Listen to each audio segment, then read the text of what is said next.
Hello and welcome to Business Lab. Coming up in this bulletin, President Mahama calls for a reset of global financial architecture, saying current form is skewed against African nations and undermines their development prospects.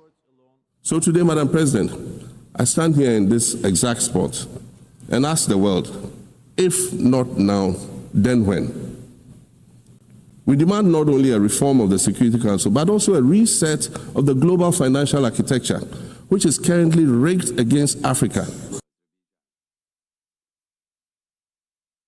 Also coming up, foreign direct investment for first half of 2025 hit $862 million, showing a 381.9% increase compared to the same period last year. We are live with an economist. Meanwhile, government is set to subject all energy sector projects to competitive tendering, as well as migrate majority of plants in the country to gas-powered. Already we're working with the World Bank to develop a framework for competitive tendering. We have already gone to Parliament to pass a law that compels us to go for competitive tendering. We have more of this and many business stories coming up. My name is Winston Taki. Stay tuned right after this.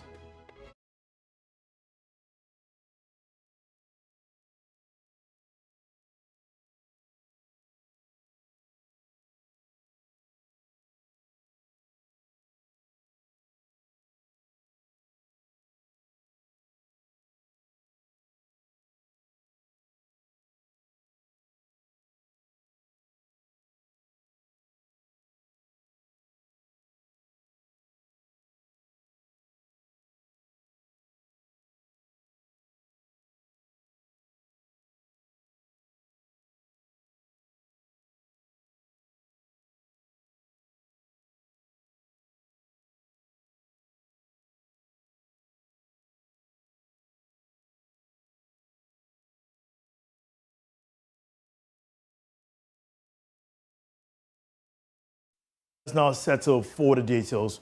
President John Mahama has called for a reset of the global financial architecture, urging world leaders to prioritize fairness. Speaking at the United Nations General Assembly in New York, he argued that the current system is skewed against African nations and undermines their development prospects. 30 years later, we African leaders are still making the same simple request for a permanent seat on the Security Council with the power of a veto. So today, Madam President, I stand here in this exact spot and ask the world, if not now, then when? We demand not only a reform of the Security Council, but also a reset of the global financial architecture, which is currently rigged against Africa. Africa must have a greater say in the world's multilateral financial institutions. And while I'm making requests, I'd like to call for the removal of the blockade on Cuba. As Dr. Kwame Nkrumah, our nation's founder, famously said, we seek to be friends with all and enemies to none. The Cuban people shed their blood on African soil in the fight against apartheid. And indeed, Cuba has been and continues to be a faithful friend of Africa.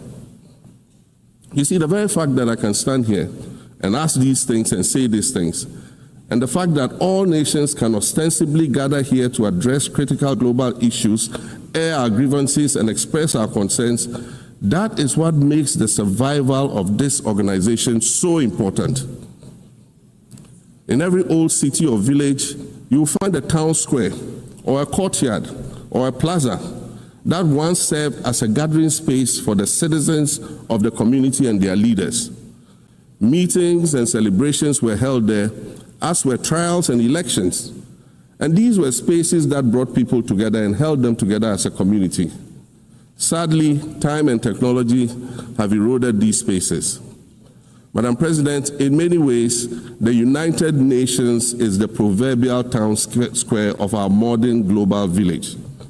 And it has never been more critical for us to protect this one space that brings and holds the world nations together as a community.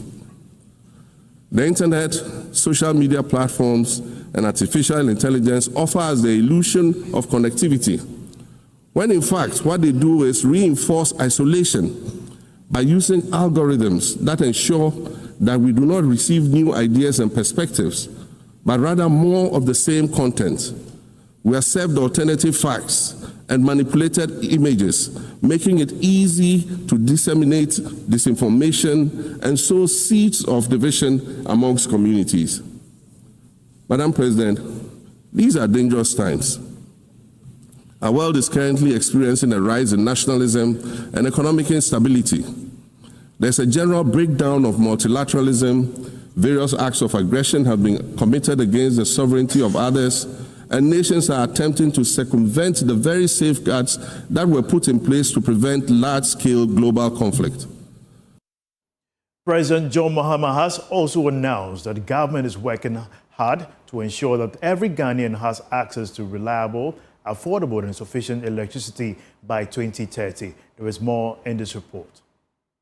According to President John Mahama, this is very important because it will go a long way to help grow the economy, as well as other initiatives like the 24-hour economy program and the Big Push. Speaking at the Bloomberg Philanthropist Global Forum, the president also added that government has already gone far with some programs that will ensure that this target is achieved even before that deadline. Ghana currently is said to have achieved 70% access. However, there are still challenges with reliability and affordable power, a development that is currently affecting a lot of businesses in the country. President John Mahama, for instance, highlighted how the country's rural electrification program has been one of the lead initiatives that has helped in achieving this feat. He has also pledged government's commitment to advance the necessary investments into the energy sector to help address the current challenges so that the problem of affordability and reliable power can be addressed once and for all. Still on energy and Green Transition Minister John Jinapor has announced government is rolling out a new program that will subject all projects into the competitive bidding. He has also announced that they have come very far in powering all our plants with gas. Minister disclosed this at the Bloomberg Philanthropist program in New York on the sidelines of the UN General Assembly. Already we're working with the World Bank to develop a framework for competitive tendering. We have already gone to Parliament to pass a law that compels us to go for competitive tendering. Because what we've realized is that normally unsolicited programs or offers are brought to us. They look very good, but in the long term, they tend to be very, very expensive. And so the World Bank is already helping us. And so we just tie into Mission 300. And then I'm sure that we're going to achieve a lot. Our objective is to reduce our cost of generation by about 30%. We also have what we call a gas to power transition, where we are developing all our gas resources to feed our thermal plants. Then we have an ambitious project to achieve 30% of solar mix by the end of 2026. And we are sure that we will do that because of our hydro potential. And so clearly, we must learn also from each other. That is one thing that I think African countries are not doing. We share power with Côte d'Ivoire. When we have excess, we export to Côte d'Ivoire. In times of our need, they also export to us. And through what we call our West African Power Pool, we are integrating the whole of West Africa so that we can share power. So I think that one thing that I would advise our Mission 300 should focus on is bringing us together, even if it's based on regional blocks. So that if you take West Africa, we set a ceiling to say that for West Africa, we believe that by providing XYZ, power should not exceed, say, 4 cents. So when we compete amongst ourselves, we can leverage our individual strengths. Away from energy, Amanano Rural Bank PLC is celebrating its gains after posting an unprecedented profit before tax margin of over 199% at the end of the 2024 fiscal year. The bank recorded over 30 million cedis in profit in the year under review as against the 2024-2023 figure of 4.4 million cedis, translating into approximately 8.7 million cedis of the gains. This comes after the bank saw a significant increase in its deposit for the year, growing from over 99.4 million cedis in 2023 to 193.25 million cedis for 2024. Emmanuel Bright-Kweku was at the general annual meeting and has filed this report. In 2023, Ghana's banking sector showed resilience amid macroeconomic challenges, compelling financial institutions to adopt strategic measures to rebound. The Amanono Rural Bank PLC, in diversifying its efforts in 2024, is seeing significant improvements in its financial performance, achieving a positive capital adequacy ratio after surpassing its deposit mobilization, profits and size of assets. Closing the year with over 193 million cedis in deposits, the bank achieved a massive growth of 94.24% in deposit mobilization as it intensified its financial inclusion drive. Mrs. Augustina Asario is the board chairperson. What we do is we give strategies as to the vision that the bank has, and the vision of the bank resides in the board.